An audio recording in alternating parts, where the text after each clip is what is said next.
পেশ করবেন জনাব হযরত মাওলানা মুফতি ফয়জুল করিম সাহেব খুলনা, সিনিয়র মুহাদ্দিস সাজিয়ারা মাদ্রাসা ডুমুরিয়া খুলনা। ইন্নাল হামদালিল্লাহ নাহমাদুহু ওয়া নুসাল্লি আলা রাসূলিহিল কারীম। আম্মা বা'দু ফাআউযু বিল্লাহি মিনাশ শাইতানির রাজীম। বিসমিল্লাহির রহমানির রহিম। ইয়া আইয়ুহাল্লাযীনা আমানু দুখুলু ফিস-সিলমি কাফফাহ ولا تتبعوا خطوات الشيطان إنه لكم عدو مبين وقال محمد رسول الله صلى الله عليه وسلم المسلم من سلم المسلمون من لسانه ويده أو كما قال عليه الصلاة والسلام سبحانك لا علم لنا إلا ما علمتنا إنك أنت العليم الحكيم رب اشرح لي صدري ويسر لي أمري واحلل عقدة من لساني يفقه قولي اللهم أرنا الحق حقا وارزقنا اتباعه وأرنا الباطل باطلا وارزقنا اجتنابه। সকলে বলি আমিন। নামাজের মধ্যে যে দুরূদ শরীফ পড়তে হয় একটু পড়ে নি, আল্লাহ পাকের রহমত 10 গুণ বেড়ে যাবে। আল্লাহুম্মা সাল্লি আলা মুহাম্মাদিন ওয়া আলা আলি মুহাম্মাদ কামা সাল্লাইতা আলা ইব্রাহিম ওয়া আলা আলি ইব্রাহিম ইন্নাকা হামিদুম মাজিদ।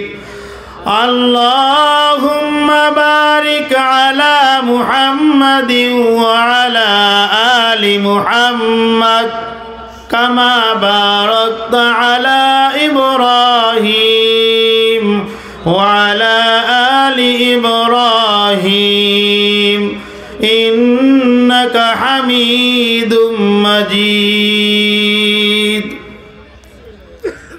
আল্লাহ পাক রব্বুল আলামিনের বান্দা জনাবে মুহাম্মদ রাসূলুল্লাহ সাল্লাল্লাহু আলাইহি ওয়াসাল্লামের উম্মতগণ, মহান আল্লাহ পাক রব্বুল আলামিনের দরবারে লাখো কোটি শুকরিয়া যে আল্লাহ পাক রব্বুল আলামিন আপনাকে আমাকে দুনিয়ার সমস্ত কাজকর্ম থেকে অবসর দিয়ে, যে আল্লাহ সুবহানাহু ওয়া তাআলা অত্যন্ত দয়া করে মায়া করে মেহেরবানি করে সেই মাগরিবের পর থেকে নিয়ে পর্যন্ত রসুল আকরাম সাল্লাল্লাহু আলাইহি ওয়াসাল্লামের পবিত্র জবান, নিঃসৃত জবানের বাণী অনুযায়ী এই জান্নাতের বাগিচায় আল্লাহ কবুল করেছেন। অন্তরস্থল থেকে কালিমাতু শুকর আদায় করে আলহামদুলিল্লাহ।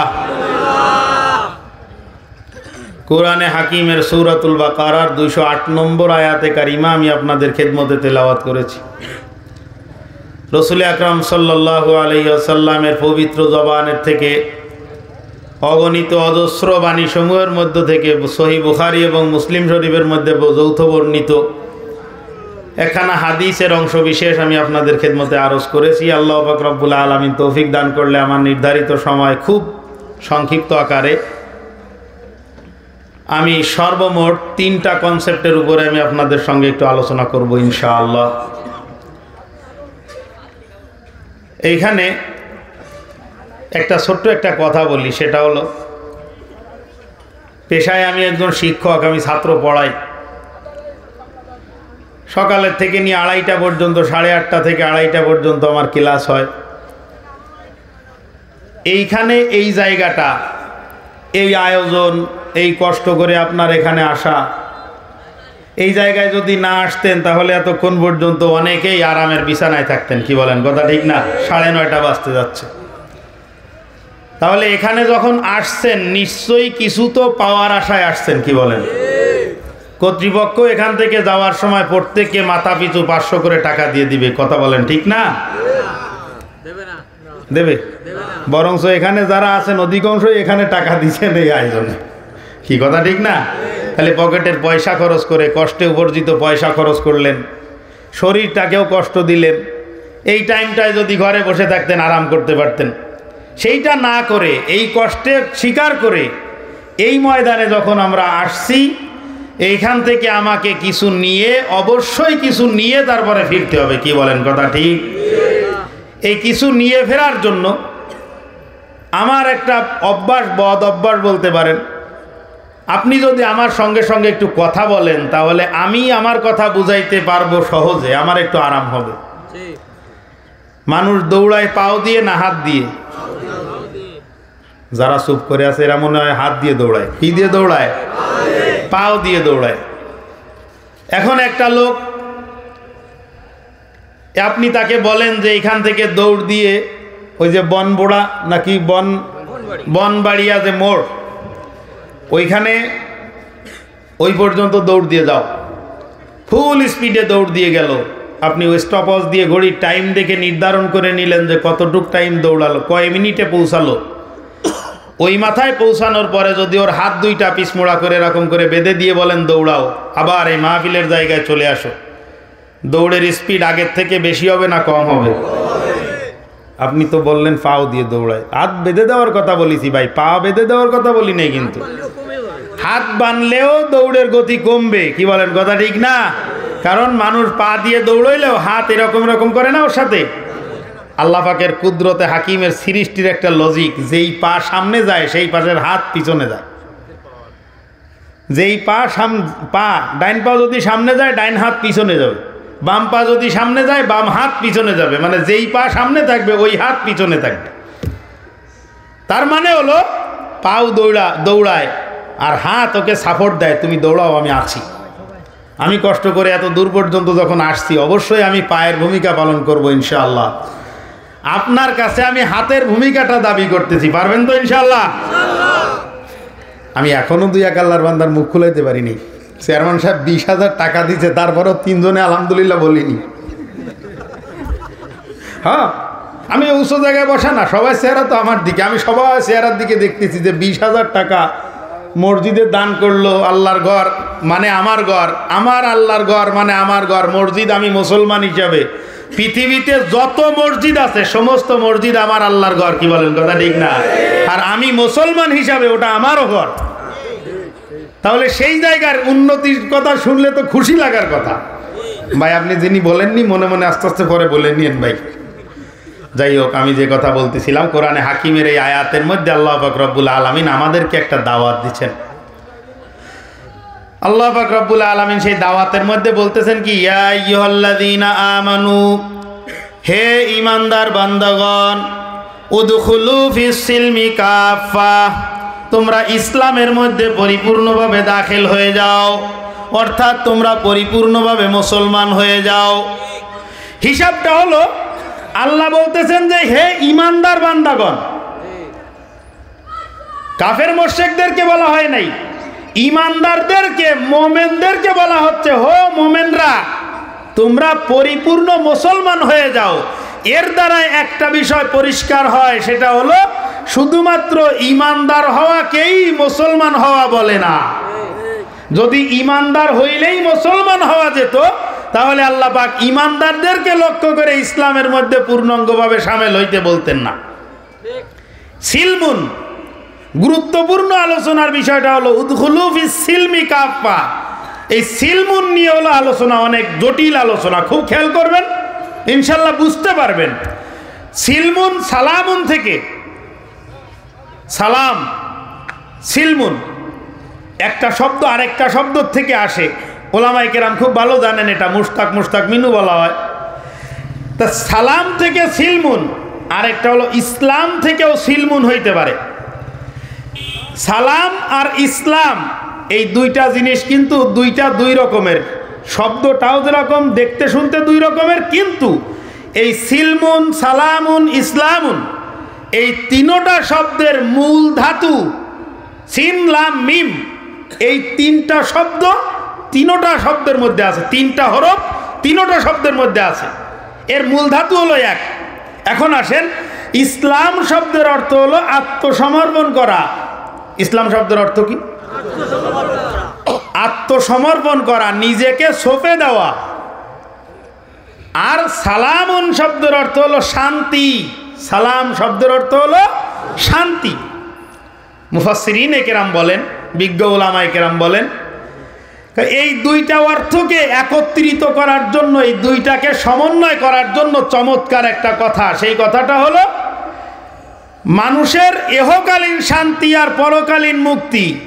দুনিয়ার মধ্যে যদি শান্তি চাও তাহলে ইসলামের কাছে, আল্লাহ এবং তার রসুলের হুকুমের কাছে, আল্লাহর হুকুম নবীর তরিকার কাছে সারেন্ডার করে দাও। আল্লাহর হুকুম নবীর তরিকার কাছে নিজেকে অর্পণ করে দাও, তুমি ইহকালে শান্তি পাবা, পরকালে তোমার জন্য মুক্তির ব্যবস্থা হবে। এইটা হলো ইসলাম এবং সালাম, এই দুইটা শব্দের সমন্বয়। আল্লাহ পাক রব্বুল আলামিন সেই দাওয়াত দিচ্ছেন, উদখুলু ফিস সিলমি কাফা। এই সিলমুন মানে ইসলাম বলেন, যে তোমরা ইসলামের মধ্যে পরিপূর্ণভাবে দাখিল হও, শামিল হও, অর্থাৎ তোমরা পরিপূর্ণভাবে মুসলমান হও। আল্লাহ পাক যে দাওয়াত আমাদেরকে দিলেন, এবার প্রশ্ন জাগে, আল্লাহ আমারে তুমি ইসলামের মধ্যে পরিপূর্ণভাবে দাখিল হইতে বলতেছো, আমি তো প্রতি শুক্রবারে নামাজ পড়ি নাকি? প্রতি শুক্রবারে তো আমি নামাজ পড়ি, আমি গোশ খাওয়ার জন্য হোক তবুও আমি প্রত্যেক বছর কুরবানি দেই, আমি লোক দেখানোর জন্য হোক তবুও আমি হাজার হাজার টাকা আমি মাদ্রাসা মসজিদে দান করি, আমি সব কিছু করি, তারপরেও আমি পরিপূর্ণভাবে মুসলমান হব? আমার এখনো আবার মুসলমান হইতে বাকি আছে। আপনি ফতোয়া দেন, যেই লোকটা জুমার দিন মসজিদে যায়, লোক দেখানোর জন্য গোশ খাওয়ার উদ্দেশ্যে কুরবানি করে, এই লোক এখনো মুসলমান হইতে বাকি আছে কি আছে না? কথা বলেন, আছে কি আছে না? ও দুনিয়ার মুসলমান, আল্লাহ পাক রব্বুল আলামিন এমন একজন রব, কুদরতে হাকিম আল্লাহ পাক রব্বুল আলামিন এমন একজন রব, কয় গোটা দুনিয়ার মানুষ যদি তাকে রব বলে স্বীকার নাও করে, আল্লাহ পাক রব্বুল আলামিন বলেন, রে বান্দা তবুও আমি আল্লাহ পাক রব। কথা বলেন ঠিক? দুনিয়ার সমস্ত মানুষ যদি আমি আল্লাহকে না মানে তবুও আমি যেমন আল্লাহ। আর দুনিয়ার সমস্ত মানুষ যদি হযরত আবু বকর সিদ্দিক রাদিয়াল্লাহু তাআলা আনহুর মতো খাঁটি মুসলমান হয়ে যায়, আবু বকর এই উম্মতের মধ্যে সর্বশ্রেষ্ঠ উম্মত, আবু বকরের থেকে ভালো মুসলমান, নবীদের পরে আবু বকরের থেকে ভালো মুসলমান পৃথিবীর ইতিহাসে আর কোনোদিন হয় নাই। কথা বলেন ঠিক কি ঠিক না? সমস্ত দুনিয়ার মানুষ যদি আবু বকরের মতো মুসলমান হয়ে যায়, কুদরতে হাকিম আল্লাহ পাক রব্বুল আলামিন বলেন, রে বান্দা তবুও আমি আল্লাহ পাকের ইজ্জতের মধ্যে বিন্দু মাত্র কোনো বর্ধিত হয় না। সমস্ত দুনিয়ার মানুষ যেমন আমার বিরোধিতা করলেও আমার কোনো ক্ষতি নাই, ওই রকমভাবে সমস্ত মানুষ যদি আমার পক্ষপাতিত্ব করে তবু আমার কোনো লাভ নাই। কথা বলেন আছে? আমরা যদি আল্লাহকে আল্লাহ মানি তবু আল্লাহ পাকের কোনো লাভ নাই, আমরা যদি আল্লাহকে আল্লাহ না মানি তবু আল্লাহর কোনো ক্ষতি। কথা বলতেছেন আপনারা? নিজেরা কথা বলতেছেন নাকি? না, কথা বলেন। আল্লাহকে যদি আমরা আল্লাহ না মানি তবু আল্লাহর কিচ্ছু যায় আসে না, আর সবাই যদি আল্লাহকে মানি তবুও আল্লাহ পাকের কিঞ্চিত পরিমাণ সম্মান বাড়ে না। আগেও যে আল্লাহ, পরেও সেই আল্লাহ। একটু খেয়াল করো আশেপাশের দিকে। একটু আগে চেয়ারম্যান সাহেব এখানে কথা বলতেছিলেন, বাজান অবশ্যই এই ইউনিয়নের ম্যাক্সিমাম মানুষ তাকে ভোট দিছে বিধায় সে চেয়ারম্যান হয়েছে। কথা বলেন, যদি এই এলাকায় 500 মানুষের বসবাস থাকে, অন্ততপক্ষে 251 জন তাকে ভোট দিছে সর্বনিম্ন, তারপরে সে চেয়ারম্যান হইতে পারছে। কথা কয় না? একটা চেয়ারম্যানকে যদি ইউনিয়নের বেশি সংখ্যক মানুষ ভোট দেয়, ওই লোকটা ইউনিয়ন সভাপতি নির্বাচিত হয়। যেই লোকটাকে ওয়ার্ডের অধিকাংশ মানুষ ভোট দেয়, ওই লোকটা একটা ওয়ার্ডের সদস্য, ওই চেয়ারম্যানের পাশে বসার চেয়ার পায়। ও মুসলমান, একটা আসনের ম্যাক্সিমাম ভোটার যদি একজনকে ভোট দেয়, ওই লোকটা সংসদ সদস্য নির্বাচিত হয়। আল্লাহ পাক রব্বুল আলামিন বলেন, আমি আল্লাহ পাক আল্লাহ হওয়ার জন্য পৃথিবীর কোনো মানুষের ভোটের আমার প্রয়োজন হয় না।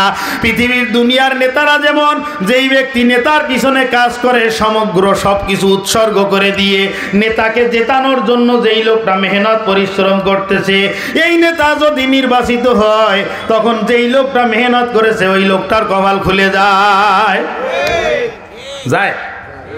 আমি চেয়ারম্যানিতে দাঁড়াইছি, মনে করেন আপনি আমার পিছনে মেহনত করেছেন, মেহনত করার পরে আমি কি করলাম, নির্বাচিত হয়ে গেলাম।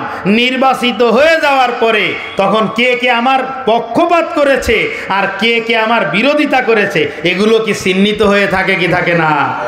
যারা বিরোধিতা করছিল, আমার পোস্টার ছিঁড়ছিল, আমার প্রচারের মাইক আটকাই দিছিল, এইরকম যারা করেছিল তাদের নামের চতুর্পাশে এরকম লাল মার্জিন পড়ে যায় না? কথা কেনা বিরক্ত লাগতেছে আপনাদের কি না বাজান? লাল মার্জিন পড়ে যায়। কুদরতে হাকিম আল্লাহ পাক রব্বুল আলামিন বলতেছেন, বান্দা তবে এখানেও কিন্তু আমার একটু নেতাদের সঙ্গে মিল আছে। আমি আল্লাহ পাক রব্বুল আলামিনের অভ্যাসের সঙ্গে দুনিয়ার নেতাদের এই অভ্যাসের সঙ্গে আমার মিল আছে। আমি আল্লাহ পাক আল্লাহ হওয়ার জন্য দুনিয়ার কারো সমর্থন, দুনিয়ার কারো সাপোর্ট আমার প্রয়োজন নাই, কিন্তু দুনিয়ার মধ্যে কে কে আমার বিরোধিতা করে, কে কে আমার অবাধ্যতা করে, কে কে আমার নাফরমানি করে, আমি আল্লাহ পাক রব্বুল আলামিন ওই কপাল পোড়াগুলোকে চিহ্নিত করে রাখি। কথা বলেন ঠিক? এই কপাল পোড়া কয়টার আমি চিহ্নিত করে রাখি। সব কিছু দিলাম আমি আল্লাহ পাক, সব কিছু মানে কত কিছু। আল্লাহ পাকের একটা ওয়াদা, কয় তুমি যদি আমার কাছে চাও দুনিয়া, যা চাবা আমি আল্লাহ পাক রব্বুল আলামিন তোমাকে তাই দিয়ে দেব। সামগ্রিকভাবে আমি আল্লাহ পাক তোমাকে স্বাধীনতা দান করেছি, চমৎকার স্বাধীনতা। বাজান এইখানে যারা বসে আছেন, আপনারা যদি এখানে না বসে, আপনারাও তো চাইলে ওইখানে যে মেলা হয়েছে উকাস বাজার না, ওই যে মেলা বইছে যেখানে বাদাম বুটির দোকান, এইখানে যারা আছেন তার থেকে বেশি সংখ্যক মানুষ আমার ধারণা মতে ওইখানে আছে। আপনারাও চাইলে ওইখানে যেতে পারতেন। কি বলেন, পারতেন কি পারতেন না? আপনাদেরকে চেয়ারম্যান সাহেব চৌকিদার পাঠাই ঘাট ধাক্কা দিয়ে এখানে নিয়ে আসতো। পুলিশ থানার থেকে পুলিশ এসে ঘাট ধরে ধরে সব এখানে বসাই দিত না। আল্লাহ পাক রব্বুল আলামিন এটাই দেখতে চান যে তোমার স্বাধীনতা, তোমাকে আমি আল্লাহ পাক স্বাধীনতা দিছি, তুমি এই স্বাধীনতা নিয়ে যদি চাও সিনেমা হলে যাও যেতে পারো, তুমি যদি চাও মদের আড্ডাখানায় যাওয়া যেতে পারো, তুমি যদি চাও মসজিদে যাওয়া যেতে পারো, তুমি যদি চাও কোথায় ওয়াজের প্যান্ডেলে যাবা তবুও যেতে পারো। তুমি যখন মদের গ্লাসটা হাতে নাও, আমি আল্লাহ পাক রব্বুল আলামিন চাইলে ওই মুহূর্তে তোমাকে প্যারালাইজড করে শেষ করে দিতে পারি। আল্লাহ পারে কি পারে না? এক মুহূর্তের মধ্যে তোমাকে শেষ করে দিতে পারি, কিন্তু আমি আল্লাহ পাক রব্বুল আলামিন দেই না। আমি আল্লাহ পাক দেখতে চাই যে তুমি আসলে কোন দলের ভোটার হও। ও মুসলমান,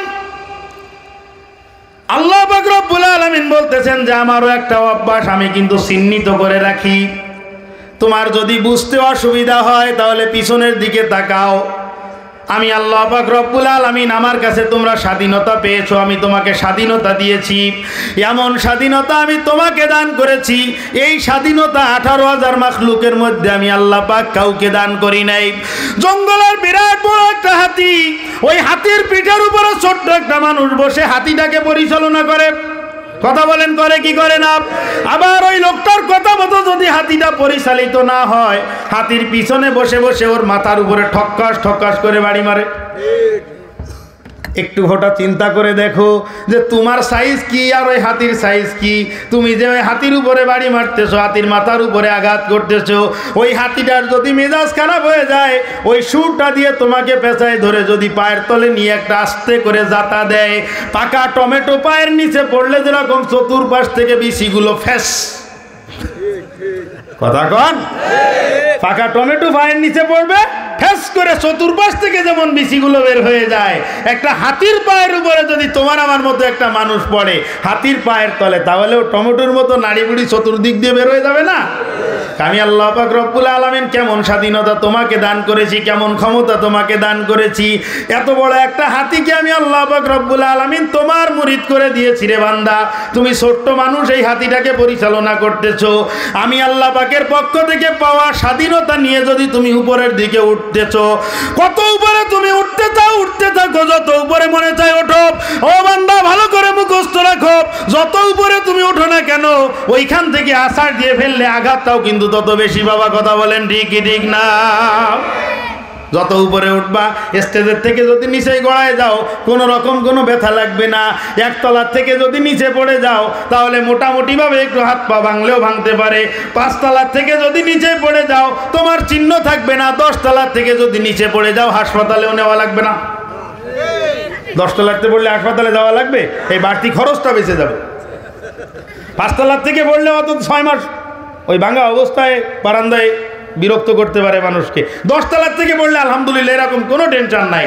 আমি বলতেছিলাম যত উপরে তুমি উঠবা, ওই উপরে ওঠার সময় উপরে উঠলে সীমা লঙ্ঘন করবা, ওইখান থেকে আমি আল্লাহ পাক রব্বুল আলামিন নিচে ছুড়ে দেব। যত উপরের থেকে ছুড়ে দেব তত বেশি আঘাত তুমি পাবা। পিছনের দিকে একটু তাকায় দেখো, পিছনে বহুত জনে আমার কাছে উপরে উঠতে চাইছে। আমি আল্লাহ পাক রব্বুল আলামিন তাদেরকে উপরে ওঠার সুযোগ করে দিছি। উপরে ওঠার সুযোগ করে দেওয়ার পরে আমার দেওয়া স্বাধীনতার অপব্যবহার করার কারণে আমি আল্লাহ পাক রব্বুল আলামিন কাউকে ডেঙ্গু মশা দিয়ে, ঠ্যাং ভাঙা মশা দিয়ে শেষ করে দিছি, কাউকে নীল দরিয়ায় চুবোয়ে পচা কাদা খাওয়ায় শেষ করে দিছি, কাউকে একদম জান্নাতের দরজায় এক পাও ভিতরে এক পাও বাইরে সেই জায়গায় তাকে শেষ করে দিচ্ছি। আল্লাহ পাক রব্বুল আলামিন বলেন যে আমার কাছে বেয়াদব যত কোয়ালিটির, প্রত্যেকটা বেয়াদবকে শায়েস্তা করার ফর্মুলাও তত কোয়ালিটির। পিছনের দিকে তাকায় দেখো, দুইজনকে এক ফর্মুলা দিয়ে আমি আল্লাহ পাক মারি নাই। কথা কয় না? ফেরাউনকে বাড়ি দিছি যেটা দিয়ে, নমরুদকে সেটা দিয়ে দেই নাই। নমরুদকে যেটা দিয়ে দিছি সাদ্দাতকে সেটা দিয়ে দেই নাই। সাদ্দাতকে যেটা দিয়ে দিছি আবু জাহালকে সেটা দেই নাই।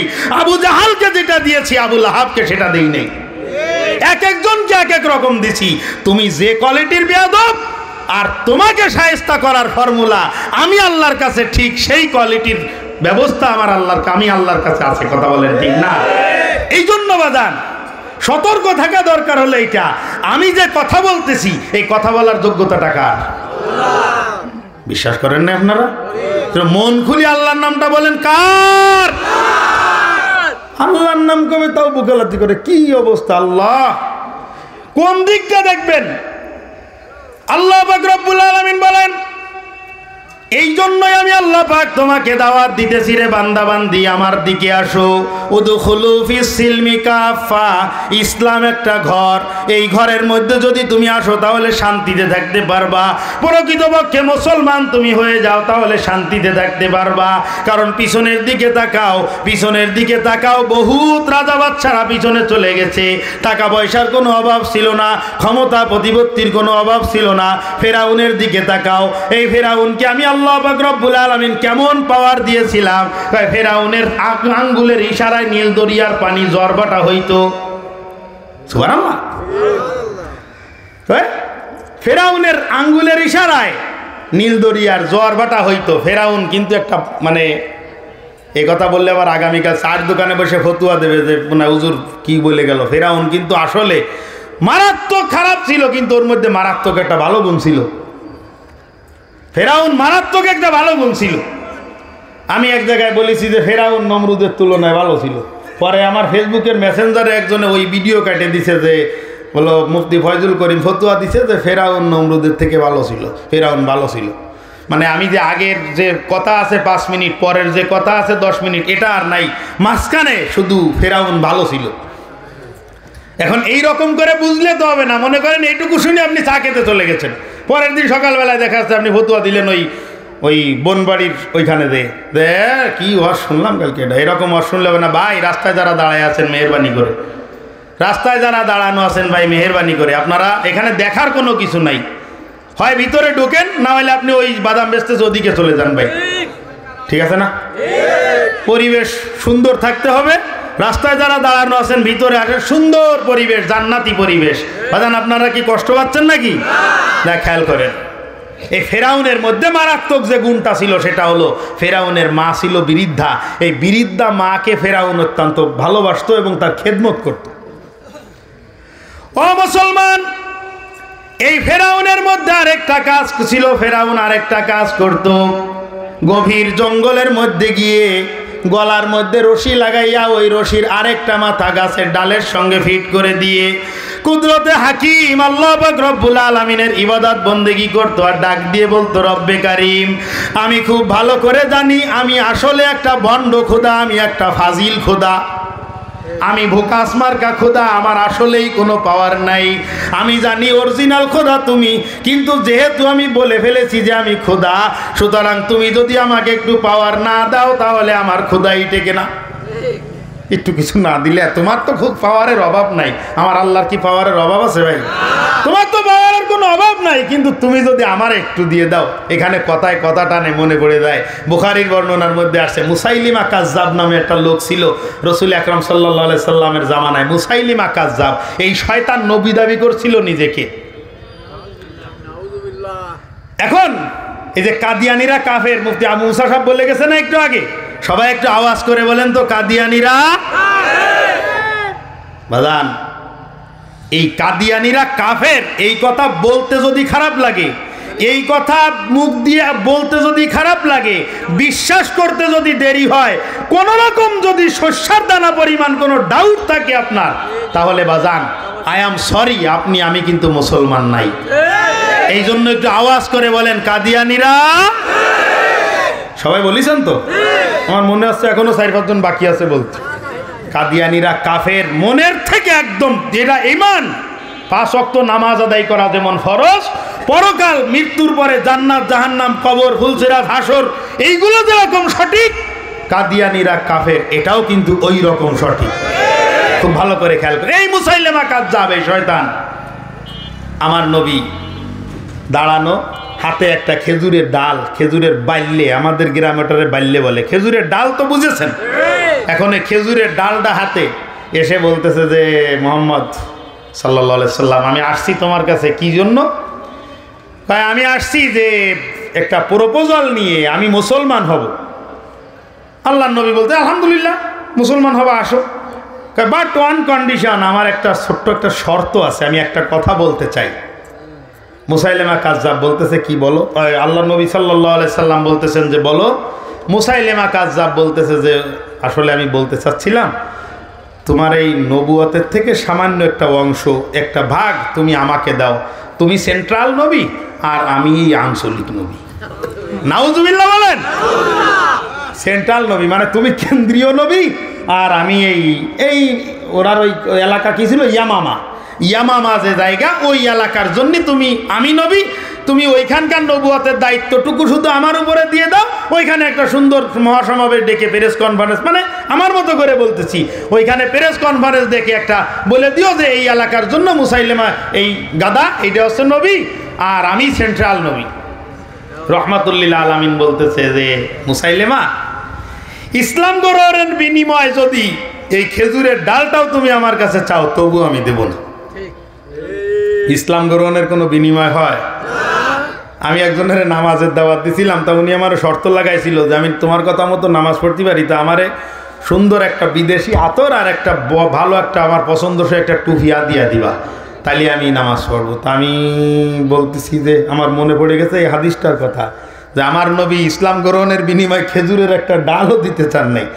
তা এই লোকটা নামাজ পড়বে, তো আমি ওনারে বলতেছি যে ঠিক আছে, যে এই হাদিসটা শুনে, তো আমি ওরা বলতেছি যে তুমি বলিস হাদিয়া দিতে, আমার মহব্বতের মানুষ, তা আমি তোমারে প্রথমে টুপি দেব। এই টুপি দেওয়ার পরে আমি 41 দিন অবজার্ভ করব তোমারে। 41 দিন দেখার পরে যদি দেখি যে তুমি আলহামদুলিল্লাহ সুন্দর নামাজি হইছো, ইমাম সাহেব আমারে বলবে যে হ্যাঁ 41 দিন ফজরের পরে তুমি ফজরের নামাজ পড়েই ইমাম সাহেবের সাথে একটু মুসাফা করে চলে যাবা। তাহলে ইমাম সাহেব সকালবেলায় তোমার মাথায় হাত দিয়ে দোয়া করে দেবে। ইমাম সাহেব যদি আমারে বলে দেয় যে 41 দিন আমার সঙ্গে ফজরে মুসাফা করেছে, ইনশাল্লাহ তুমি যে ধরনের ব্র্যান্ড, যে আতর তুমি চাও, ইনশাল্লাহ আমি আনাই দেবো। বর্তমান সব কিছু পৃথিবী হাতের মুঠোর মধ্যে, কি বলেন কথা ঠিক না? কোনো সমস্যা নেই, আমি আনাই দেবো। লোকটা, আমিও খুশি হয়ে গেছি আলহামদুলিল্লাহ। দুই একদিন দেখতেছি টুপি খোলে না মাথার থেকে। আমি কোনোদিন অত দামের টুপি মাথায় দিনে, আমি কোনোদিন 350 টাকা নিচে ওর সে টুপিটার দাম। আমার এই টুপি 50 টাকা, আর ও 350 টাকাতে টুপি কিনে দিচ্ছি ওরে। আমি 3 দিন পর্যন্ত টুপি মাথাতে খোলে না, আর চার দোকানে যেখানে সেখানে যে অমুক দেশে আমার টুপিটা এটা বলে বেড়ায়, বিনা টাকার মাইকও প্রচার করে দেয়। 3-4 দিন পরে দেখি যে আর ওই সেই আগের ওই লুঙ্গি এরকম করে এইভাবে উঁচু করে ধরে আটতো, আবার সেই লুঙ্গি উঁচু করে ধরে আটে। বাজান, মানুষ কিছু কিছু গুনাহ করে, যেই গুনার মধ্যে কোনো মজা নাই, কোনো স্বাদ নাই, কোনো জ্ঞান নাই, কোনো কিছু নাই। এই ধরনের কিছু মারাত্মক কবিরা গুনাহ করে। তার মধ্যে এই একটা, যে বিনা কারণে হাঁটুটা খুলে দেয়, বিনা কারণে সতরটা খুলে দেয়, কবিরা গুনাহ হয়ে যায়। কমপক্ষে 7000 বছর জাহান্নাম বরাদ্দ হয়ে যায় যদি আল্লাহ মাফ না করে, তওবা করে যদি না যান। আর এইটা করার দ্বারায় আলাদা কোনো আরাম লাগে? আলাদা কোনো আরাম লাগে না, অথচ এটা ফালতু কাজ করে ফেলে। আমি অনেক দূর চলে গেছি বাজান, খেয়াল করেন। ফিরআউন কি বলতেছে? যে আমাকে তুমি একটু পাওয়ার দাও। আল্লাহ পাক রব্বুল আলামিন হযরত জিবরাইল আলাইহিস সালাতু ওয়াস সালামকে বলতেছেন, জিবরাইল যাও, ওই দাতাল কি পাওয়ার চায় সেই পাওয়ার ওই দাতালকে দিয়ে আসো। জিবরাইল আলাইহিস সালাতু ওয়াস সালাম জিজ্ঞাসা করতেছে, ফিরআউন তোমার কি প্রয়োজন? ফিরআউন বলতেছে যে আমার খোদাগিরি টিকানোর জন্য নীল দরিয়ার পানি, আমার কথা এদিক সেদিক হইতে হবে। আল্লাহ পাক রব্বুল আলামিনের ফেরেশতা হযরত জিবরাইল আলাইহিস সালাতু ওয়াস সালাম বলতেছে, অবশ্যই হবে, অবশ্যই হবে। তার জন্য সর্বপ্রথম তোমাকে একটা কাজ করতে হবে, তুমি পরিষ্কার করে বলো যে আমি আল্লাহর কাছে দুনিয়া চাই, আখিরাত চাই না। দ্বিতীয় নম্বর, তোমার কাছে একটা জিজ্ঞাসা, তুমি এই দেশের বাদশা, তুমি এই দেশের খোদা, তুমি এখানকার খোদা। তোমার এই খোদাইত্বের মধ্যে, তোমার এই বাদশাহিত্বর মধ্যে কোনো ব্যক্তি যদি আরো একজন নিজেকে বাদশা দাবি করে, তোমার এই বাদশাহী, তোমার এই দেশের মধ্যে থাকা অবস্থায় যদি নিজেকে আরেকজনে বাদশা বলে দাবি করে, তাহলে তার শাস্তি কি? ফিরআউন বলতেছে, আমার সংবিধানের 302 ধারা মোতাবেক ওকে নীল দরিয়ায় চুবোয় মারা উচিত। নীল দরিয়া চুবোয় মারা উচিত। আচ্ছা ঠিক আছে, এই দুটো লিখে দাও। আমি সবাই জানা কথা, আমি শুধু মূল জায়গায় আপনাকে নেওয়ার জন্য এত দূর আসতেছি। একটু খেয়াল করেন, আমি চলে আসছি, প্রায় সময়ও শেষের দিকে আমি এসে গেছি, খেয়াল করেন। এখন এই দুইটা কথা তুমি একটু লিখে দাও। ফিরআউন নিজের রায়টা, ধারা নম্বর সব কিছু উল্লেখ করে দিয়ে ওইখানে লিখে দিছে, লিখে দস্তখত করে দিছে। যাও বাড়িতে। বাড়িতে যাওয়ার পরে এবার যেভাবে বলবা সেইভাবে হবে।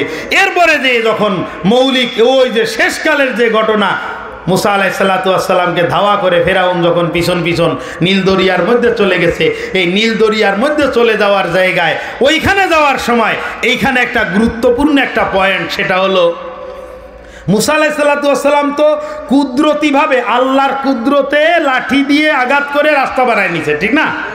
আপনারা তো জানেন, লাঠি দিয়ে আঘাত করেছে, সমুদ্রের পানি 2 ভাগ হয়ে রাস্তা হয়ে গেছে। এখন ফিরআউন ও কিন্তু ওই রাস্তায় নামতে ছিল না প্রথমে, কারণ ওর ঘোড়া নামতে চায়নি।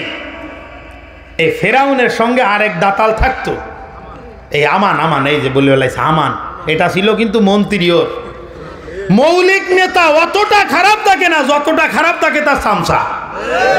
ওই চামচা ওরে বুঝায়, নষ্ট করে। স্যার, আরে আপনি তো খোদা হয়ে যাবেন, কি এটা, আপনি খোদা হইতে পারেন, আপনি এটা হইতে পারেন, আপনি সেটা হইতে পারেন। ওই শয়তান কানের মধ্যে কান ফোড়া দেয়, স্যার অমুকের পিছনে লাগেন, এটা করেন, সেটা করেন, ইসলামের বিপক্ষে যান, এটা করেন, সেটা করেন। এই সমস্তগুলো ওই নেতার কানের মধ্যে ওই চামচায় কিন্তু বলে, ওই চামচায় হুসমন্তর দেয়। ওই হামান ওই বজ্জাত তাড়াতাড়ি পাশে এসে, স্যার সমস্যা কি? আর বিশাল বড় হাইওয়ে, এই যে বাঙ্গার রাস্তা, বাঙ্গার রাস্তা মানে গোপালগঞ্জের যে বাঙ্গার রাস্তা, বিশাল সুন্দর না? কথা কানা শুকরিয়া আদায় করেন অন্তত পক্ষে। এই এলাকার মানুষের জন্য না, পদ্মার এপার আমাদের দক্ষিণবঙ্গের জন্য পদ্মা সেতু কুদরতে হাকিম আল্লাহ পাকের পক্ষ থেকে মারাত্মক একটা রহমত। বিশ্বাস করলেন না? না, আমি নিজে 29 ঘন্টা একবার আটকেছিলাম ওইখানে। একটা পাউরুটি 20 টাকা বিক্রি করেছে আমার কাছে একজন। একটা ওই যে 3 টাকা দামের যে বন, ওই পাউরুটি 20 টাকা। ভাই, ফ্লাক্সি লোড দিতে গেছি, নিচে 22 টাকা, আর ফোনে আইসে 18 টাকা। বুঝছেন? হ্যাঁ, আর সেই জায়গাটা 5-7 মিনিট 10 মিনিটের মধ্যে, আলহামদুলিল্লাহ, বুঝাই যায় না যে আমি যে কথা বলতেছিলাম। ফিরআউন মনে করেছে তো এরকম সুন্দর বিরাট রাস্তা, ওই মানে হামান মনে করেছে। হামান যখন বলতে, স্যার এ তো আপনার করা রাস্তা, চলে যান, মানে আর কি বলার, বোঝানোর জন্য বলতেছি। ফিরআউন বলতেছে যে না, এখানে তো রাস্তা থাকার কথা না, আর ঘোড়াটা কেমন অস্বাভাবিক আচরণ করতেছে। ও মুসলমান, পিছনের সমস্ত কিছু সব কিছু বাদ দিয়ে কে কি বলে আর কে কি করে এটা কিন্তু দেখার বিষয় না। সব থেকে বড় গুরুত্বপূর্ণ এবং দেখার বিষয়, চিন্তার বিষয় হলো এইটা, আমি একজন মুসলমান। আমার দলীয় পরিচয় পরে, আমার এলাকার পরিচয় পরে, আমার সমস্ত কিছুর পরিচয় পরে, সবার আগের পরিচয় হলো আমি একজন মুসলমান। কথা বলেন ঠিক কি ঠিক না? আমি একজন মুসলমান হিসাবে আমার কি করণীয়? আল্লাহ পাক রব্বুল আলামিন বলতেছেন, উদখুলু ফিস সিলমি কাফা, ইসলামের মধ্যে পরিপূর্ণভাবে দাখিল হয়ে যাও। তুমি পরিপূর্ণভাবে মুসলমান তুমি নিজেকে দাবি করো। ও মুসলমান, দৈনন্দিন 5 ওয়াক্ত কুদরতে হাকিম আমি আল্লাহ পাক রব্বুল আলামিন তোমাকে আমার ঘরের মেহমান হিসাবে ডাকি। 5 বারের মধ্যে 2 বার 3 বার 4 বার তুমি উপস্থিত হইতে পারো না। সপ্তাহে একদিন সুন্দর করে সেজে গুজে ফাজকুরুনি আজকুরকুম এই সময় চলে আসো। ফাজকুরুনির কথা মনে আছে? ভাই রাগ করতেছেন আপনারা? গোপালগঞ্জে আমি অনেক দূর, এই যে মুকসেদপুর একসময় প্রত্যেক বছর আসতাম, 5-7 বছর আসার পরে তা এরপরে যে সে লোকটা কোথায় চলে গেছে এখন আর হয় না। এদিকে আসছি বহুত টুকটাক, এই যে এলাকা এদিকে আসা হয়নি। আপনাদের এখানে এসে যে উলামায়ে কেরাম যাদেরকে দেখতেছি আমি সবাইকে দেখি প্রায় পরিচিত, কারণ বড়গুনি মাদ্রাসায় একবার শিক্ষকতা করেছি 1 বছর, সেই সুবাদে অনেককেই পরিচিত দেখতেছি। আমি আপনাকে বলতেছিলাম বাজান, আমি একজন মুসলমান, সব কিছু বাদ দিয়ে আমার সবার আগের কথা হলো আমি একজন মুসলমান। কি বলেন, কথা ঠিক না? তাহলে আমি একজন মুসলমান হওয়ার পরে আমি দাবি করলাম জোরে, আমি একজন মুসলমান। আজান হয়ে গেছে মসজিদে, আমি এখনো চায়ের দোকানে বসে টেলিভিশন দেখতেছি। কিছু দিনদার আল্লাহর বান্দারা আছেন এরকমের। এই চরিত্র, এই স্বভাব ছেড়ে দিতে হবে বাজান, এটা ছাড়তে হবে। খবরদার, খবরদার। আমার ভাই আলোচনা করে গেছেন নামাজের ব্যাপারে, আমি এদিকে আর বলতেছি না। 2 নম্বর আরেকটা কাজ, নামাজ কালাম সব কিছু ঠিক আছে, কিন্তু সুদের মধ্যে আকণ্ঠ নিমজ্জিত আছে কি আছে না? এই যে সুদখোর যখন নামাজ আদায় করা ধরে, তাড়াতাড়ি ওর কপালটা কালো হয়ে যায়, আছে না? কপাল কালো হয়ে যায় তাড়াতাড়ি। এই সুদখোরের অবস্থাটা কি জানেন ভাই? সুদখোর, এই সুদখোরের নাম লিখে গরুর গলায় ঝুলে দিলে ওই আটিলি ওই যে গরুর যে পুকা, এই পুকা চলে যায়। সুদের মারাত্মক অপরাধ। এই সুদি কারবারের থেকে আমাদেরকে বের হয়ে আসতে হবে। যদি আমি মুসলমান দাবি করি নিজেকে, আবার আমি যদি মুসলমান হই, সঠিক মুসলমান যদি আমি হই, তাহলে আরেক মুসলমানের সঙ্গে ধুনফুন, চিটারি, বাটপারি এগুলো আমি করব না। আরেকজন মুসলমান আমার দ্বারায়, আরেকজন মানুষ আমার দ্বারায় কষ্ট পাবে, এই রকম চরিত্র আমি মুসলমানের হওয়া উচিত না। কথা বলেন ঠিক না? মুসলমান আমি, আমার প্রতিবেশী তার বাড়ির মেহুগুনি গাছ আমার বাউন্ডারির ওয়ালের উপর দিয়ে আমার মাথার উপরে চলে আসছে, আমার গাছের ডাল ওই পাশে চলে গেছে, কাকা ডালগুলো কাটে দেন। শয়তান, আমার গাছের ডাল গোড়া আমার এ পাশে, কাটবো না, ওর ক্ষতি হয়ে যাচ্ছে। প্রকৃতপক্ষে মুসলমান যে, তার দ্বারাই অন্য মুসলমানের ক্ষতি হইতে পারে। আরো জোরে বলেন পারে। আল্লাহর নবী বলেন, ও আমার উম্মতেরা, আল মুসলিমু মান সালিমাল মুসলিমুনা মিন লিসানিহি ওয়া ইয়াদিহি আও কামা ক্বালা আলাইহিস সালাতু ওয়াস সালাম। ও দুনিয়ার আমার উম্মতেরা, প্রকৃতপক্ষে মুসলমান হলো ওই ব্যক্তি যেই ব্যক্তির হাত এবং জবানের থেকে অন্য মুসলমান নিরাপদে থাকে। জোরে বলেন সুবহানাল্লাহ। অন্য মুসলমানের ক্ষতি আমার হাতের দ্বারাই হইতে পারবে না। বাজান, অনেক ঘটনা এরকম ঘটেছে বিভিন্ন এলাকায়, পেপার পত্রিকায় আপনারা পড়েছেন। অন্যের ঘের কেটে দিছে, অন্যের জমি জবরদখল করে নিছে, এরকম ঘটনা ঘটছে কি ঘটছে না? কথা কন। আরেকজনের জিনিস জোর করে ছিনতাই করে নিছে। ও বাজান, একজন মুসলমান আরেকজনের জিনিস ছিনতাই করতে পারে? কথা বলেন পারে? যদি পারে, যদি নেয়, তাহলে বুঝতে হবে যে ওর মধ্যে মুসলমানিত্বের ঘাটতি আছে। ও মুসলমান, আল্লাহর নবী বলেন, মান গোসাবার দামিন শিবরিন ইতাবাকুহু ইয়াউমাল কিয়ামাহ। ও দুনিয়ার আমার উম্মতেরা, 1 বিঘা পরিমাণ জমিন যদি তুমি অন্যায়ভাবে কারো থেকে যদি তুমি আত্মসাৎ করো, মুহাম্মাদুর রাসূলুল্লাহ আওয়াজ করে বলেন সাল্লাল্লাহু আলাইহি ওয়াসাল্লাম বলতেছেন, উম্মতেরা, কিয়ামতের ময়দানে 70 গজ জমিনটাকে তুলে ওইটাকে মালা বানায় তোমার গলার মধ্যে পরিধান করায় দেওয়া হবে। জোরে বলেন নাউজুবিল্লাহ। 1 বিঘা পরিমাণ জমিনের যদি তুমি আল ঠেলো। একটা সুন্দর একটা ঘটনা মনে আসছে, বলবো বাজান? ওই পিছনের লোকের তো বলেন, তো বলবো? আলহামদুলিল্লাহ, পিছনেরাও সজাগ আছে আলহামদুলিল্লাহ। ইমামে আজম আবু হানিফা রহমাতুল্লাহ আলাই, ইমামে আজম আবু হানিফা রহমাতুল্লাহ আলাই, ভালো করে খেয়াল করেন, ইমাম আজম আবু হানিফা রহমাতুল্লাহ আলাইর ছাত্র ইমাম মুহাম্মদ রহমাতুল্লাহ আলাই, ইমাম মুহাম্মদ রহমাতুল্লাহ আলাইর ছাত্র ইমাম শাফি রহমাতুল্লাহ আলাই, ইমাম শাফি রহমাতুল্লাহ আলাইর ছাত্র ইমাম আহমদ ইবনে হাম্বল রহমাতুল্লাহ আলাই, ইমাম আহমদ ইবনে হাম্বল রহমাতুল্লাহ আলাইর ছাত্র ইমাম বুখারী রহমাতুল্লাহ আলাই। এই ইমাম আজম মাথায় করে মাটির কলসে পানি নিয়ে আসতেছে, মাটির কলসিতে পানি। রাস্তায় দেখা হয়েছে, হুজুর 1 মিনিট একটু কথা বলতাম। আমরা ইমামতি করি, মাদ্রাসায় পড়াই, অনেক সময় আপনারাও রাস্তায় মোটরসাইকেল দাঁড় করায় বা হুজুর 1 মিনিট একটা মাসালা। এটা খুশির ব্যাপার, আপনার মধ্যে যত জিজ্ঞাসার আগ্রহ থাকবে তত এটা খুশির ব্যাপার, কারণ আপনি সঠিক পথে চলতে চান। এখন ইমাম সাহেব হুজুর একটা মাসালা বলেন, তা মাথায় বড়া কলস নিয়ে আপনি আমার মাসলা শুনবেন, খারাপ লাগতেছে, আপনি কলসটা নিচে রাখেন, ভালো করে খেয়াল করেন, কলসটা নিচে রাখেন। না না সমস্যা নাই, তুমি বলো। না হুজুরে, কলস মাথায় থাকা অবস্থায় আমি মাসলা জিজ্ঞাসা করতে পারতেছি না, এটা নিজের বিবেকেও কেমন একটা লাগে না? আপনার মাথার উপরে ভরা কলসি, ওই সময় আমি দাঁড়ায় 10 মিনিট কথা বলতেছি, তাহলে এটা কেমন একটা অন্যায় না? এখন ইমাম আজম আবু হানিফা রহমাতুল্লাহ আলাই বলতেছেন যে ঠিক আছে বলো। এই কথা বলে কলস মাথার থেকে হাঁটুর উপরে রাখছে এইখানে। জি বলো। হাঁটুর উপরে রাখার পরে লোকটা বলতেছে এবার তো আরো সমস্যা, আপনি নিচে রাখেন না, একটু মেহরবানি করে নিচে রাখেন, 2 মিনিট হয়ে যাবে। কলস নিচে রাখা যাবে না, মাসালা তুমি কি জিজ্ঞাসা করো তাই বলো। ওই লোকটা বলতেছে যে হযরত কলস নিচে রাখা যাবে না কেন, আগে এইটা বলেন তারপরে যে অন্য হতো। কি কলস কেন নিচে রাখা যাবে না? ইমামে আজম আবু হানিফা রহমাতুল্লাহ আলাই ডাক দিয়ে বলতেছেন, ভাই রে, এই যে জমিনটা আমি দাঁড়ানো আছি এই জমিনটা আমার না, আর আমার এই মাটির কলসির নিচে এখনো পর্যন্ত ভিজা।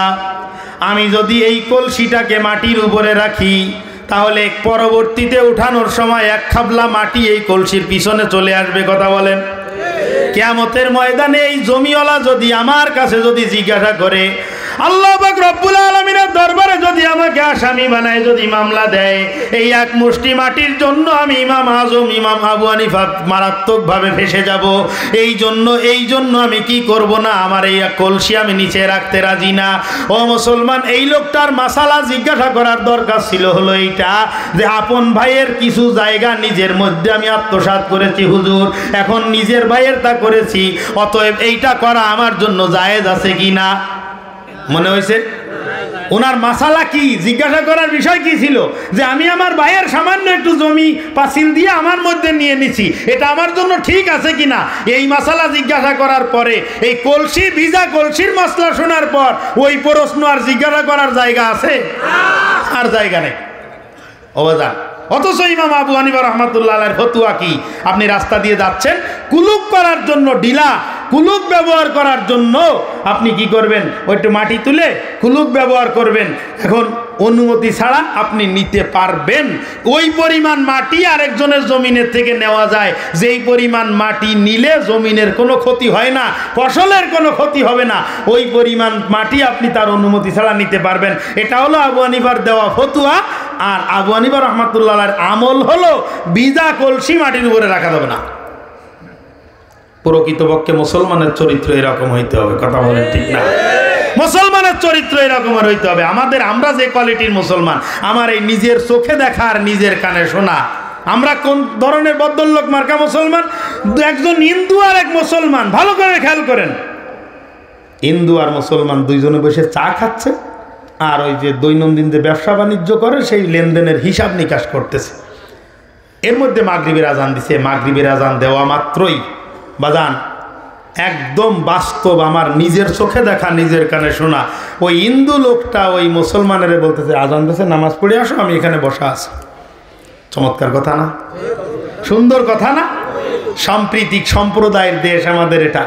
আমরা সবাই সব ধর্মের মানুষ মিলেমিশে থাকি এখানে, কারো জন্য কারো কোনো মাথা ব্যথা নাই আল্লাহর রহমতে। তুই তোর কাজ কর ভাই, আমি আমার কাজ করি, তুই আমার এনে বাগড়া দিস না, আমি তোর ওখানে বাগড়া দিতে যাচ্ছি না। কি এইটাই তোর সিস্টেম? এটাই না সিস্টেম? ওই হিন্দু লোকটা বলতেছে আজান দিছে, তুমি মসজিদে যাও, নামাজটা পড়ে আসো, আমি এখানে বসা আছি। আর এই কপাল ভোড়া মুসলমান কেউ পরে ভরলি হয়, আজানের সাথে সাথে ভরা লাগে না। নাউজুবিল্লাহ বলেন। এ কোন কোয়ালিটির মুসলমান এটা? আর এই মুসলমানকে হুজুরও বহুত দেখেছি, আপনারা কোন নামাজ কালাম পড়লে দুনিয়ার মধ্যে সুখ শান্তিতে পড়ে যায়।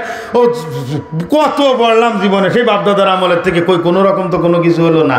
তুমি নামাজ পড়বা ওদিকে, আর এদিকে সুদ খাবা গলা পর্যন্ত, কথা কয় না? ওদিকে নামাজ চলতেছে ঠিকঠাক, এদিকে সুদও চলতেছে ঠিকঠাক। ওদিকে নামাজ চলতেছে ঠিকঠাক, এদিকে ভাইয়ের সম্পত্তি ফাঁকি দিয়ে আমার আপন ভাইটা সে একটু বুদ্ধিতে হালকা, ভাই এখানে সৈকর জমিতে সমস্যা হয়ে গেছে, বাজান আপনি যদি প্রমাণ চান আমি প্রমাণ দিতে পারবো। এই এলাকার অবস্থা আমি জানি না, আমি যে এলাকারটা জানি সেই এলাকার প্রমাণ আমি দিতে পারবো যে ভাই একটু অসুস্থ, মানসিকভাবে অসুস্থ, ভাই এখানে সই কর। ভাইয়া এটা কি? এটা কোনো সমস্যা না, আমাদের জমির দলিল করতেছি আমরা। ভাই ওইখানে সই করে দিছে। পরবর্তীতে দেখা গেল যে 2টা বাচ্চা এবং ভাইয়ের স্ত্রী হাত ধরে জায়গার থেকে বের করে দিছে। বাজান এই প্রমাণ আছে। এই কুলাঙ্গার যদি মুসলমান হয় আসলে, তাহলে বলতে হবে যে আসলেই মুসলমান বলতে কিছু নাই।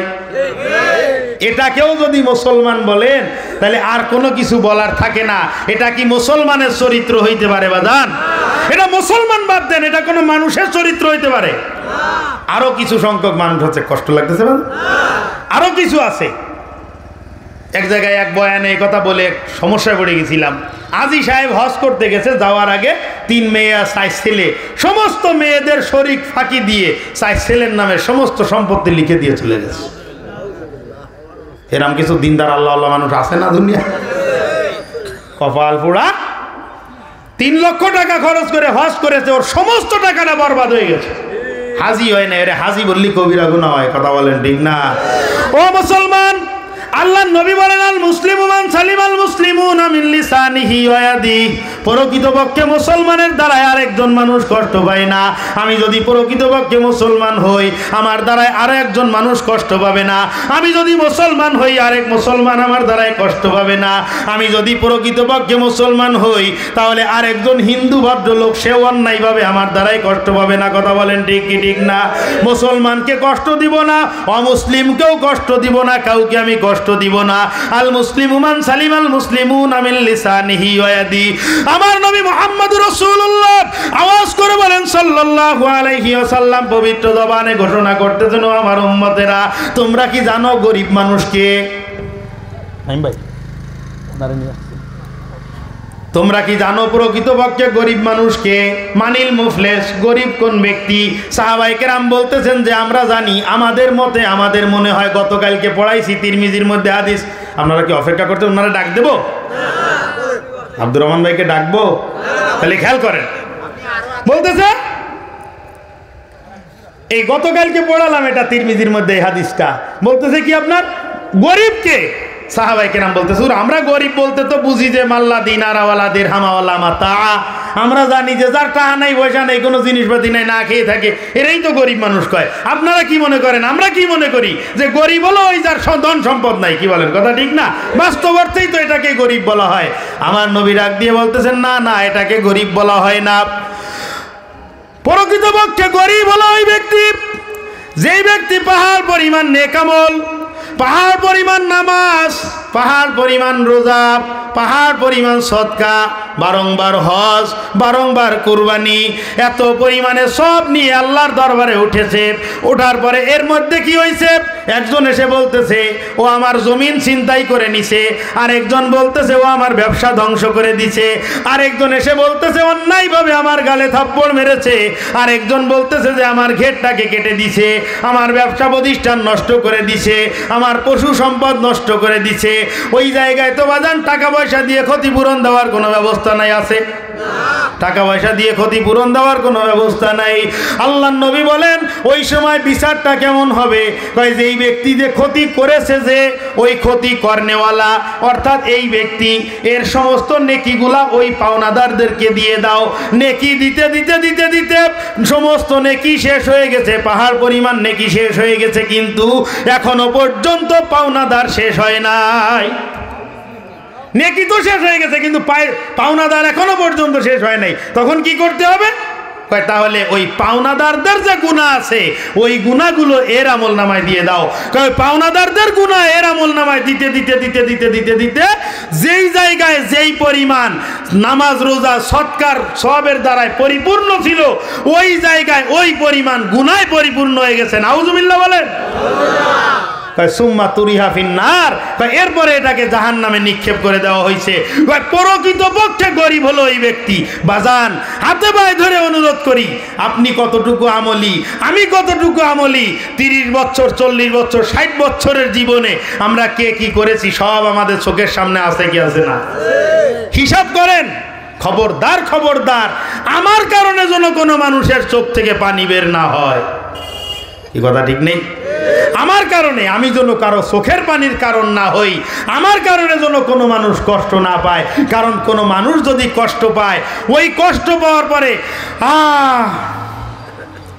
করে দিল, ওই কিন্তু আরশে আজিম পর্যন্ত পৌঁছায় যায়। কথা বলেন ঠিক কি ঠিক না?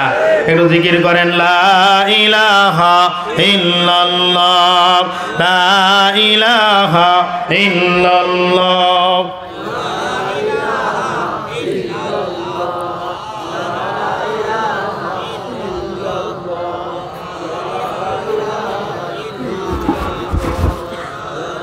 হাতে করে হাতের কাম, পায়ে করে পায়ের কাম, হাতে করে হাতের কাম, পায়ে করে পায়ের কাম। সময় থাকতে মুসলমান লোগো তোমার মাওলার নাম, লা ইলাহা ইল্লাল্লাহ, লা ইলাহা ইল্লাল্লাহ, লা ইলাহা ইল্লাল্লাহু মুহাম্মাদুর রাসূলুল্লাহ। কষ্ট হচ্ছে বাজান? সামান্য একটু সময় দেবেন আমাকে ইনশাল্লাহ। অল্প একটু হইলে ফিনিশিং হয়ে যাচ্ছে ইনশাল্লাহ। আব্দুর রহমান ভাইকে স্টেজে নিয়ে আসলে ভালো হয়, আস্তে আস্তে নিয়ে আসেন, সমস্যা নেই। আমিও কথা শেষ করে দিচ্ছি, গুছাই ফেলতেছি। আমি বলতেছিলাম বাজান, প্রকৃতপক্ষে মুসলমান, আল্লাহ নবী বলেছেন যার হাত এবং জবানের থেকে অন্য মুসলমান নিরাপদে থাকে। আর আল্লাহ পাক রব্বুল আলামিন দাওয়াত দিতেছেন, মুসলমান না হয়ে আত্মসমর্পণ না করে তোমার উপায়ও নাই। কারণ তুমি যদি উল্টা পাল্টা করো, যত উল্টো পাল্টাকারী পিছনে গেছে আমি আল্লাহ পাক সবগুলোকে একটা একটা করে শায়েস্তা করে ফেলেছি। কথা বলেন ঠিক কি ঠিক না? তোমাকেও শায়েস্তা করতে আমি আল্লাহ পাকের 1 সেকেন্ড 1 মুহূর্ত সময় লাগবে না। এই জন্য বাজান, কিছুই তো করার নাই। কুদরতে হাকিম আল্লাহ পাক রব্বুল আলামিনের গুলামির মধ্যেই শুধুমাত্র আপনার আমার জন্য সম্মান। কথা বলেন ঠিক না? মালিকের গুলামির মধ্যেই গুলামের সম্মান নিহিত। এই জন্য আল্লাহর হুকুম নবীর তরিকার কাছে আত্মসমর্পণ করে দিতে হবে। সর্ব অবস্থায় জীবন চলে যেতে পারে, সব কিছু শেষ হয়ে যেতে পারে, কিন্তু আল্লাহর হুকুম নবীর তরিকা ছাড়বো না। রাজি আছি ইনশাল্লাহ? রাজি আছি ইনশাল্লাহ? আর একটা কথা আমার আম্মাজানদের জন্য বলি, আমি সব জায়গায় যেখানেই যাই আমার মা বোনদের জন্য কিছু কথা আমার বলতে মনে চায়। বেচারিরা আপনার আমার থেকেও বহুত কষ্ট করে ময়দানে আসে। কি বলেন? কথা ঠিক না? অনেক কষ্ট করে, 2টা 3টা বাচ্চা, একটা বাচ্চা কোলের মধ্যে ঘুমাই গেছে, ওই অবস্থায় বসা আছে। আম্মাজান একটু খেয়াল করেন, সামান্য একটা সবক আমি আপনাকে দিতে চাই। সেই সবকটা হলো, অনেক কথা, আমি সব কথার দিকে যাচ্ছি না, মাত্র একটা কথা বলবো। সেই কথাটা হলো, জীবনে কোনোদিন স্বামীর সঙ্গে জোরে কথা বলবেন না। আপনারা খুশি হন না? জীবনে স্বামীর সঙ্গে কোনোদিন জোরে কথা বলবেন না। কারণ আল্লাহ নবী বলতেছেন যে যেই ঘরের থেকে মহিলাদের আওয়াজ কণ্ঠ জোরে বের হয়, ওই ঘরের জন্য আল্লাহর রহমতের দরজা বন্ধ হয়ে যায়। জোরে বলেন নাউজুবিল্লাহ। যত রকমের অশান্তি, এই অশান্তির মূলে স্বামী স্ত্রীর মধ্যে যত অশান্তি, মানে কথাটা একটু কাটা কাটা, মানে অন্যরকম হয়ে যাচ্ছে। সময় নাই তো, এই জন্য বেশি চাবানো যাবে না, ডক ডক করে গিলতে হবে। খেয়াল করেন, ও মা, তোমার জন্য একটা সবক মাগো। কোনো অবস্থায় স্বামীর সঙ্গে জোরে রাগান্বিত হয়ে কথা বলবা না। এই স্বামীর সার্টিফিকেট কিয়ামতের ময়দানে রহমাতুল্লিল আলামিন বলতেছেন, এই স্বামীর সার্টিফিকেট কিয়ামতের ময়দানে তোমাকে জান্নাতে নিয়ে যাবে। জোরে বলেন সুবহানাল্লাহ। কিয়ামতের ময়দানে আল্লাহ পাক রব্বুল আলামিন স্বামীর কাছে জিজ্ঞাসা করবেন, রে স্বামী, স্ত্রী হিসেবে সালেহা খাতুন কেমন ছিল? এই স্বামী যদি আল্লাহর দরবারে দোয়া করে, রব্বে কারীম, আমার সালেহার উপরে আমি সন্তুষ্ট, ও মাবুদ গো তুমিও তার উপরে সন্তুষ্ট হয়ে যাও। রহমাতুল্লিল আলামিন পবিত্র জবানে ঘোষণা করতেছেন, উম্মতেরা, ওই স্ত্রীর জন্য আল্লাহর জান্নাত ওয়াজিব হয়ে যায়। জোরে বলেন সুবহানাল্লাহ। এখন সামনে বসা আমার মুরব্বী বাবাজিরা বলতেছে, ঠিক আছে হুজুর, ভালো রে কও, শুধু মুখ চালায়। এখানে কথা হলো স্ত্রীর জন্য, স্বামীর জন্যও কিন্তু স্ত্রীর সার্টিফিকেট আল্লাহর দরবারে গ্রহণযোগ্য। কথা বলেন ঠিক? আল্লাহর নবী বলেন, তোমাদের মধ্যে সর্বোত্তম ওই ব্যক্তি যে তার স্ত্রীর কাছে উত্তম। আমি তোমাদের মধ্যে উত্তম, আমি আমার স্ত্রীদের কাছে উত্তম। আল্লাহ পাক রব্বুল আলামিন টোটাফাটা যা কিছু বললাম সমস্ত কথাগুলোর উপরে আমাকে আপনাকে সবাইকে আমল করার তৌফিক দান করুন। যদি কোনো ভুল হয়ে থাকে অবশ্যই এটা আমার নিজের এলেমের দুর্বলতার কারণে শয়তানের পক্ষ থেকে হয়ে গেছে। আল্লাহ আমাকে মাফ করুন, আপনাকেও। আল্লাহ পাক যেগুলো সহি হয়েছে অবশ্যই আল্লাহর দয়ায় করুণায় হয়েছে। কোনো কথায় যদি কষ্ট পেয়ে থাকেন উপস্থাপনার ভঙ্গির কারণে আল্লাহর হস্তে আমাকে ক্ষমা করে দিবেন। খাস করে দোয়া চাই। আসসালামু আলাইকুম ওয়া রাহমাতুল্লাহি ওয়া বারাকাতুহু। আলহামদুলিল্লাহ।